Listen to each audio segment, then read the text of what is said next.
Welcome back to the Coaches Desk, people. Yes, people.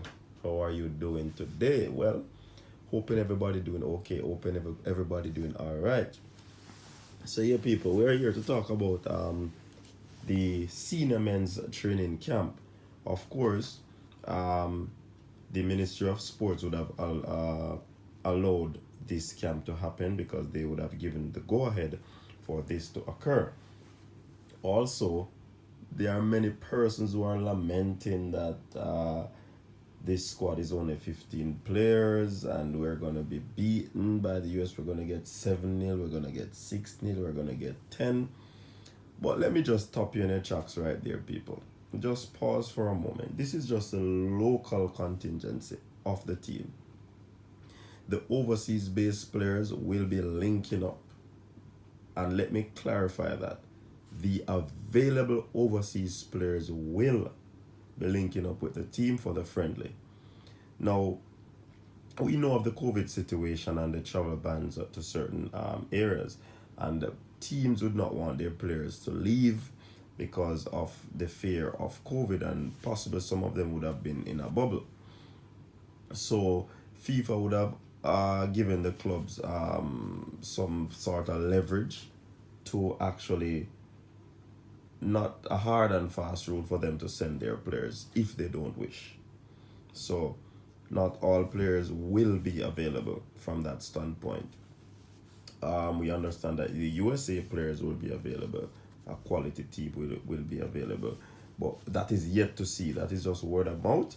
We want to see the squads being listed for us to make a final decision on that. You know what I mean? So, the local squad has been called. We understand that they're up by the or Captain Horace Boyle Center of Excellence in Training. The staff and all the players called. We understand that everyone went through a COVID test, and it is understand also that one player was tested positive, and that individual has been sent home for isolation. So training is up and running. This team was called up by Theodore Whitmore. He actually said that this is the best possible players that are available at this moment. So let me just run into the team just to tell you who are the persons and which club they're actually coming from. We have Colorado Murray, a forward from Waterhouse FC.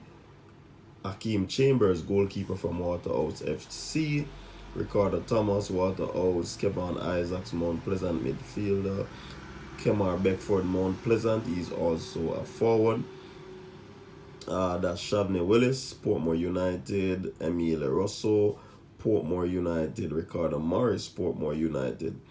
Lamar Walker, Miami FC. Joshua Anglin, Miami FC. Luca Levy, Harborview FC. Javoy Belnavis, Huey. Dennis Taylor, Humber Lion. Travaine Reed, pretty good midfielder there from Tivoli Gardens FC. And Jadine White from Cavalier FC, who is also a goalkeeper. So we have 3 goalkeepers in this training camp. 2 defenders I'm identifying thus now, a lot of midfielders, and about 2 forwards or 3. Yes, so people, that's a squad. Persons are laughing, persons are bantering that the team will be losing based on this squad. But as I said initially, this is just a training squad. Not all these players will be a part of the final 23, 22-man squad, to be honest. From all indications, we understand though that not all the senior players will be available for obvious reasons, reasons beyond their control as well. And as I said, possible clubs will not want to release their players now. So the local contingents will be leaving on what was it, March 20? Yes. And the available players overseas will join the team directly in Austria on March 22. So yes, we understand also, people, that the other members will be members of a squad. will be identified today, and full squad will be listed today. That's from my understanding. We hope that it will be a strong team. We hope that players will be available like a Lowe, a Blake, a Bailey, a Bobby Reed.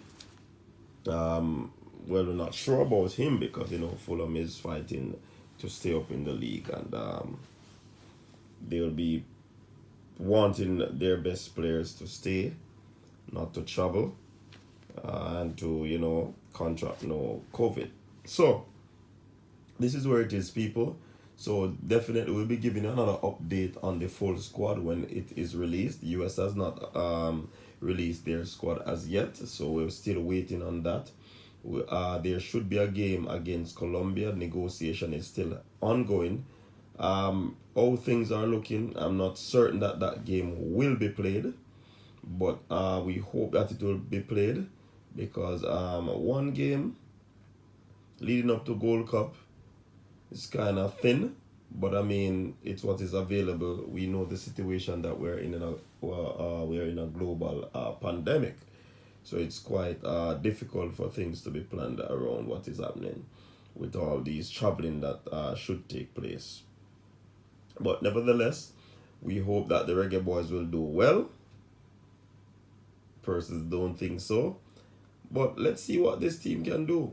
Yes, I know that the USA will be looking at players as well. So I mean, it will affect our ranking, yes, but I mean going forward, is it better to see these local players getting some game to see where they're at, to form a core going forward. So I mean, it's a part of it. It's not all about winning at all times, but I mean, the fans always want the players or the team to win, but sometimes in the situation that we find ourselves in, it's very difficult to just want win, which of course will affect the ranking, and the players who are supposed to be getting big contracts in Europe will be stalled. So I mean, let's see what this team will do. Let's see how fit these local players are. We can recall that they were in a camp before, a camp that wasn't sanctioned and it was shut down. Now they're in this camp that it has been sanctioned. So, I mean, there were more players in the camp though. I guess Coach Whitmore would have seen these players and indicate that these are the best available. 15 from the 40. That's that's a small amount. But I mean, he's a coach. He knows what he's doing. We have to just support him. Let's rally around Coach Whitmore, rally around the Reggae Boys, because at the end of the day, we all want them to do well. We all want them to win. And yes, but it's a work in progress, and we believe in what Whitmore is doing. His record proves it. So let's see. And we have had a good record against the United States under his stewardship. So let's see. Let's see what will come out of this game. Let's see, people. Yes, very interesting game. All the way in Austria. First time they will be playing this a game like this outside of what do you call it now? United States or Jamaica, outside of the support of fans as well. So let's see how this game will actually go. All right, people. Of course, we'll give you another update when the full squad is out, like I said earlier. So let's watch this space to see what will transpire. Thanks again for tuning into the Coach's Desk. Big up yourselves, people. I always look forward to the comments. The comments are very good, very useful. They're telling. They are resourceful. We have some commenters that will comment once and it just impact the desk. So definitely, we appreciate your comment. We appreciate your feedback. Continue to pour them in, because when you give us the feedback, we'll adjust to ensure that we give you the best quality sports review and update on what is happening in sports. Remember, we're not only about football, because Coach's Desk brings you your sporting experience. Big up yourself. Enjoy the rest of your day. Peace out.